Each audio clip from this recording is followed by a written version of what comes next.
Moscow and Beijing held celebrations devoted to the 9th of May and 3rd of September holidays to mark the victory in the Great Patriotic War and World War II.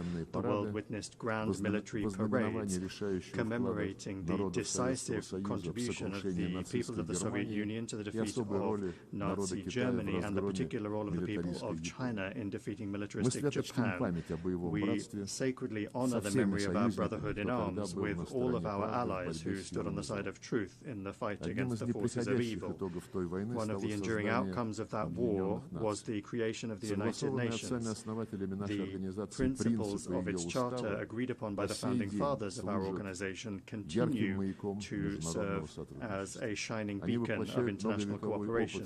They embody centuries of experience of the coexistence of states and remain fully relevant in the age of multipolarity. The only thing that remains is for all member states, without exception, to adhere to those principles in full, in their entirety, and as they are interconnected. In practice, however, things look different.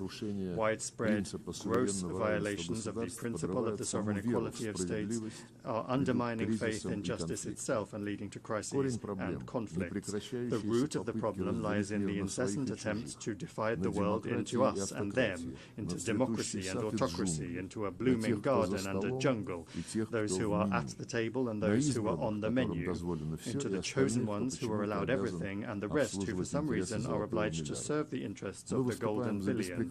We advocate for unquestioning adherence to the principle of equality. It is the guarantee that all countries will be able to take their rightful place in the world order, regardless of their military might, the size of their population, or the size of their territory and economy. The principle of the non-use of force and threat of force has also been repeatedly flouted by the West. The NATO bombing of Yugoslavia, the invasion of Iraq by the US-led coalition, and NATO's military operation for regime change in Libya all ended in tragedy. Today, Israel's illegal use of force against the Palestinians and aggressive actions against Iran, Qatar, Yemen, Lebanon, Syria and Iraq threaten to blow up the entire Middle East. Russia firmly condemned the attack by Hamas militants on Israeli civilians on the 7th of October 2023. However, there is no justification for the brutal killings of the civilian population of Palestine or for terrorist attacks. There is also no justification for the collective punishment of Palestinians in the Gaza Strip, where Palestinian children are dying from bombing and starvation. Hospitals and schools are being destroyed, and hundreds of thousands of people are being left without shelter. There is no justification for plans to annex the West Bank. We are essentially dealing with an attempt at a kind of coup d'etat aimed at burying UN decisions on the creation of a Palestinian state. Recently, a number of Western governments announced their recognition of the state of Palestine. Moreover, they announced their intention to do so several months ago. The question then arises, why did they wait so long?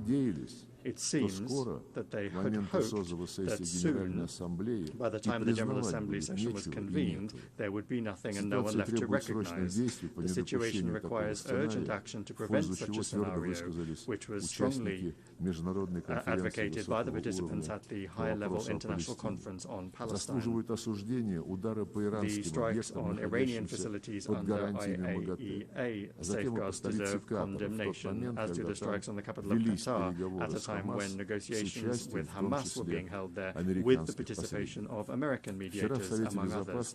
Yesterday, in the Security Council, the West rejected a rational proposal by China and Russia to extend the 2015 agreement on Iran's nuclear program in order to allow time for diplomacy. This has finally exposed the of sabotaging the constructive solutions in the Security Council and its desire to extract unilateral concessions from Tehran through blackmail and pressure. We consider such a policy to be unacceptable and consider all manipulations to restore anti-Iranian UN sanctions as well as the sanctions themselves to be illegal. The West is not accustomed to observing the principle of non-interference in internal affairs. The color revolutions have become a sad phenomenon of our time, and illegal unilateral sanctions have long since become become the main tool of Western diplomacy. No matter what excuses are used to justify them, the essence of such sanctions is the same: to suppress and intimidate competitors in the global economy and politics.